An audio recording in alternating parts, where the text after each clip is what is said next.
আসসালামু আলাইকুম ভিউয়ার্স, আজকে আমি আপনাদের সাথে শেয়ার করব মাছের মাথা দিয়ে পুঁইশাক আলু রেসিপি।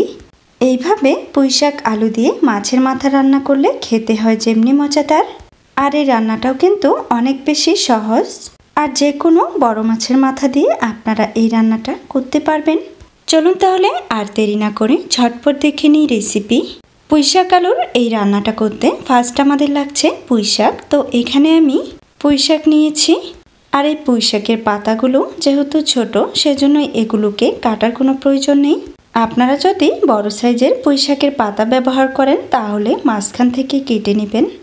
আর সাথে নিয়েছি মাছের মাথা একটি মাথাকে আমি দুভাগ করে কেটে নিয়েছি। এরপর এই মাথার পিসগুলোকে মেখে নেওয়ার জন্য এখানে দিয়ে দিলাম হাফ চা চামচ পরিমাণ হলুদের গুঁড়ো এবং হাফ চা চামচ পরিমাণ লবণ। এখন এই মাথার পিসগুলোকে খুব ভালো করে মেখে নিচ্ছি।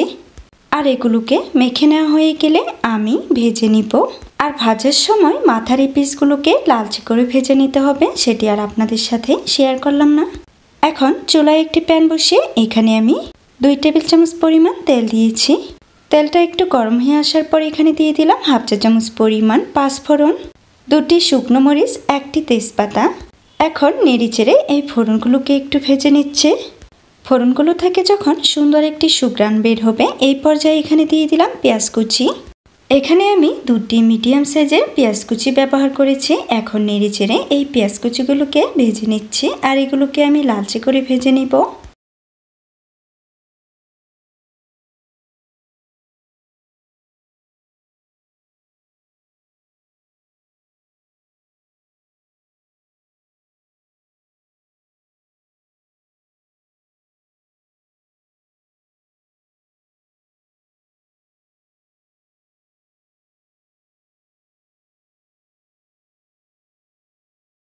কিছুক্ষণ নেড়েচেড়ে ভেজে নেওয়ার পর এই পর্যায়ে দেখুন পেঁয়াজের কালারটা কত সুন্দর লালচে হয়ে এসেছে। এই পর্যায়ে এখানে দিয়ে দিলাম হাফ চামচ পরিমাণ হলুদের গুঁড়ো, 1 চামচ পরিমাণ আদা এবং রসুন বাটা। তারপর এগুলোকে একটু ভেজে নিয়ে এখানে অ্যাড করে দিলাম পানি।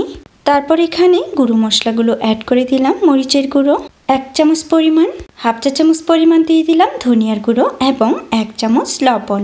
এরপর একটু কিছুক্ষণ নেড়েচেড়ে এই মশলাগুলোকে খুব সুন্দরভাবে কষিয়ে নিব। মশলা থেকে যখন তেলটা উপরে ভেসে উঠবে এই পর্যায়ে এখানে দিয়ে দিব আলু। এখানে আমি বড় সাইজের 2টি আলু ব্যবহার করেছি, আর আলুগুলোকে ছোট ছোট পিস করে কেটে নিয়েছি। চাইলে আপনারা আপনাদের পছন্দ অনুযায়ী যে কোনো সাইজে কেটে নিতে পারেন। এরপর আলুগুলোকে এই মশলার সাথে খুব সুন্দরভাবে কষিয়ে নিচ্ছি, আর ঢাকনা দিয়ে ঢেকে দিব 5 মিনিটের জন্য। 5 মিনিট পর ঢাকনাটা উঠিয়ে নিলাম। এখন সম্পূর্ণ রান্না করার জন্য এখানে আমি পানি অ্যাড করে দিব। আজকের এই রান্নায় আমি 2 কাপ পরিমাণ পানি অ্যাড করে দিলাম।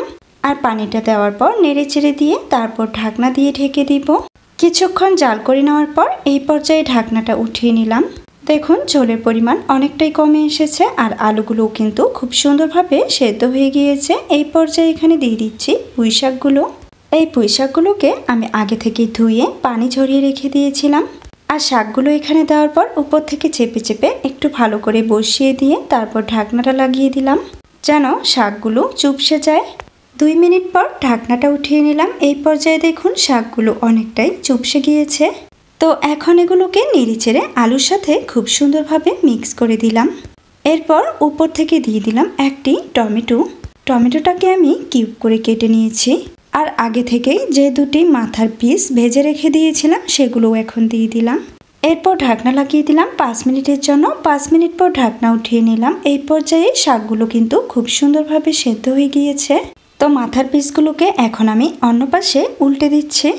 এরপর আমি এখানে দিয়ে দিলাম 3টি কাঁচামরিচ ফালি করা। কাঁচামরিচগুলোকে এখানে আমি ফালি করে দিয়েছি যেন এই ঝালটা খুব সুন্দরভাবে বেরিয়ে আসে। এরপর ঢাকনা লাগিয়ে দিলাম 2 মিনিটের জন্য। 2 মিনিট পর ঢাকনাটা উঠিয়ে নিলাম। এই পর্যায়ে রান্নাটা আমার সম্পূর্ণ হয়ে গিয়েছে। দেখে আপনারা নিশ্চয়ই বুঝতে পেরেছেন পুঁইশাকের কালারটা কত সুন্দর সবুজ রয়েছে।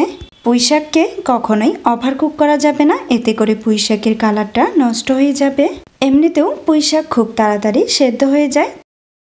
তো এখন এই তরকারিটাকে একটি বাটিতে সার্ভ করে নিয়েছি। দেখে আপনারা নিশ্চয়ই বুঝতে পেরেছেন কত সুন্দর পারফেক্ট এবং লোভনীয় হয়েছে।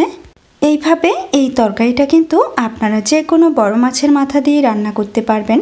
আর খেতেও কিন্তু এই তরকারিটা ভীষণ মজাদার হয়েছিল। গরম গরম ভাত, রুটি বা পরোটার সাথে বেশ জমে যাবে। অনেকে কিন্তু মাছের মাথাগুলোকে ভেঙে তারপর তরকারি রান্না করেন, কিন্তু আমি এখানে কেন মাছের মাথাগুলো আস্ত রেখেছি সেটাও আপনাদের সাথে শেয়ার করি। মাছের মাথাগুলো ভেঙে রান্না করলে পুরো তরকারিটা কাটা কাটা হয়ে যায়, সেজন্যই আমি মাথাগুলো ভেঙে নিই। এর ফলে খেতে একটু সমস্যা হয়, বাচ্চারা তখন আর এই তরকারিটা খেতে পারে না, আর সেজন্যই আমি মাছের মাথাগুলো আস্ত রেখেছি। এইভাবে মাছের মাথাগুলোকে আস্ত রেখে এই তরকারিটা রান্না করে দেখবেন, এটা খেতে কিন্তু বেশ দারুণ হয়েছিল। আশা করছি আমার আজকের এই রেসিপি সবার কাছে অনেক ভালো লেগেছে। আর যদি ভালো লাগে তাহলে বাসায় অবশ্যই ট্রাই করবেন।